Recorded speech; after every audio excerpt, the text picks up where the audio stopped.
Zeldrizas Buzdari, Ixos Daor. More leaks are coming in from the set of House of the Dragon over in Spain, and in this video, I'm going to discuss said leaks. Before I jump into any of that, please do me a massive favor, slap a like on this video, and also, this is something I rarely ask people who watch my videos to do. Please, share this on every single social media platform you can, if you enjoy this video, of course. Also, make sure you subscribe and turn those notifications on. Here's your sign in long nights!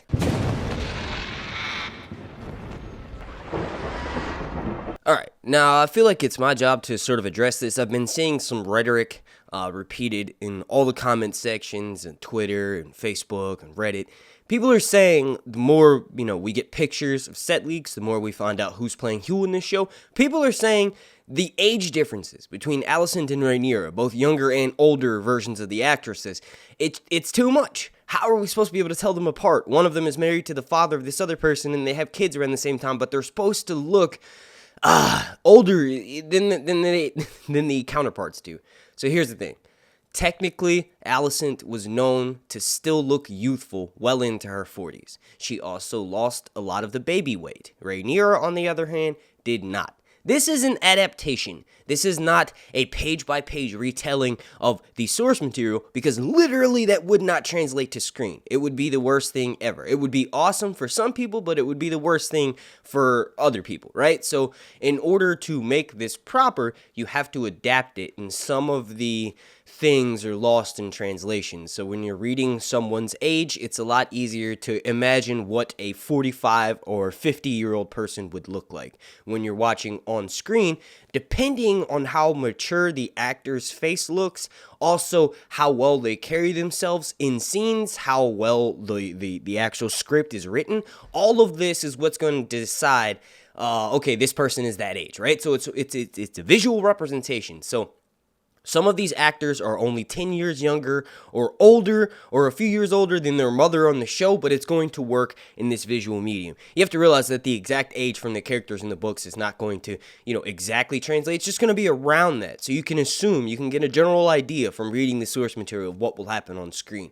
Please do not go by the timeline year by fucking year and being like, okay, this is when this happens, this is when that happens, so this will happen in episode 1, episode 2, episode 3. It doesn't work like that. It does not work like that. Pacing for a novel does not work for a TV show. It has to be different. You have to have battles, you have to have action, you have to have titties, you have to have dongs, you have to have balls, buttholes.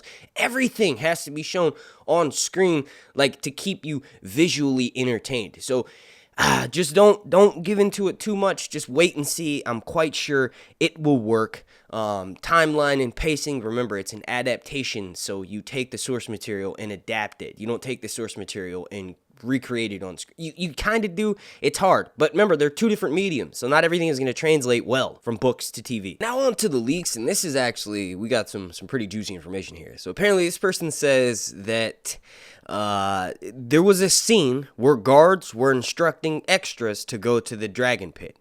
There is someone who took a picture with the fangirl, and from the picture, people think that, he's going to be playing this certain character. It's likely Aegon number 2 or Aemond One-Eye, and these are both Alicent's children. So there's an actor who's been spotted over there. I showed images in my video last week. I'll try to put some of those up for you right now, but it's kind of confirmed that, we have this shot of this actor with this eye patch, which is most likely going to be Aemond One-Eye. Now, obviously, in the books, in the source material, he has a blue sapphire in his eye, and that's something that would be hard to recreate on the show. Although I think it would be a pretty epic reveal if there is some sort of maybe obsidian, blue obsidian glass eye or something under there, and it just sort of enhances his mystique if he reveals it at a more, insane scene. And then also more information was that apparently there is a lot of scenes with prostitutes, which got me personally really excited. And there's a theater scene with a midget that also takes part in the scene. And then Otto Hightower was spotted shooting a scene with a girl in a blue and golden dress, and that's obviously the actress who's playing the younger version of Alicent. I believe her name is Emily Carey. We got images of them with her carriage and Graham McTavish and Millie Alcock we had scenes with them with, I believe, who were the dragon shepherds, and those were some of the first leaks that came out. So obviously the person who's being described in the blue and golden dress is the younger version of Alicent. And then also there's apparently a female director who was giving instructions when episode 9 was being filmed.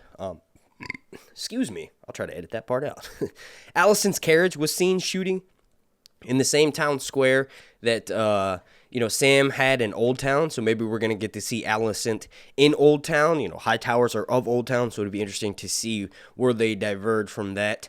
And then also there was a scene that was being filmed for House of the Dragons where Aemond was being followed by twin guards. And there was also rumors of a wedding scene. So just to go over that summary, or to summarize the summary, basically there's an actor, Ewan Mitchell, who's going to be playing Aemond One-Eye. It's confirmed that he will, have an eye patch for this series. At least that's what it looks like before. Like, if we see him in the trailer, we're going to know for sure whether he has that blue sapphire eye. I'm pretty sure he's going to have something of the sort. He's not just going to wear an eye patch like Kieran. It just wouldn't make sense. Visually and aesthetically, that blue sapphire eye is very, we'll say devilish. There's several scenes where it's described and Aemond is very intimidating and imposing, and even though he's fighting people that are, sometimes more experienced than he is, that eye just sort of adds to his aesthetic. He's called Aemond One-Eye. You can't just give him an eye patch. I really do think that, in post and in CGI, they're going to add a blue sapphire. Maybe he rocks the eye patch just walking around King's Landing, and then eventually he reveals it. Like, maybe in later seasons, he'll be full on with the, CGI blue sapphire. Something similar with Tyrion. It's like in the books, Tyrion has half his ear and his face slashed. Like, his nose is completely gone pretty much in the books. And obviously that would be impractical for Peter Dinklage to have to wear that for like several seasons that were remaining in the series. So they just gave him a minor sort of CGI prosthetic. I don't know if that's going to be the case for this character because it's pretty easy that you could just put a green CGI patch over his eye, and CGI has obviously come a long way since Tyrion had his face cut, so I think we'll just have to wait and see. Honestly, we got images of these banners and a lot of the other background props. Those are exciting, but not as exciting as when we see massive CGI elements and then fire. Like when we start to see people that are lit on fire, like in the Field of Fire 2.0 or the loot train scene from Game of Thrones Season 7. Remember they had like 19 people on fire at once. That broke records. When we start seeing shit like that, that's when it's really going to be confirming certain battles that take place. Or maybe they're mixing up the timeline a bit. I will say that from that leaked information, I've gotten several leaked sources that have told me that there's going to be the dragon pit is going to be included in the first episode, and we're going to see several dragons in there. And obviously when some Targaryens arrive at the dragon pit, they'll go and hop on their dragons and fly them around, and we'll get to see all of the dragon pit in its glory and splendor. And then also when you combine that with more information that I have about the timeline being mixed up and construed a bit, I think it's very well possible that my theory about Aemond being Daemon's father secretly is quite plausible. Like, obviously, the timeline is screwed, but wouldn't it be interesting? I mean, just look at Ewan Mitchell and Matt Smith. Matt Smith is playing younger Daemon and older Daemon, but you just look at how similar they look, right? And then you also have to add in the fact that Daemon totally fucked Aemon's mom. I don't know. You guys let me know what you think about that down below in the comment section. I want to thank you all so much for watching. Super special shout out to my Patreon family over on patreon.com/SirHuntsReviews. My name's Mark, and this has been Long Nights, Sir Hunts. Oh, shit, I messed that up. Reviews. Wah, boom. Thanks for watching.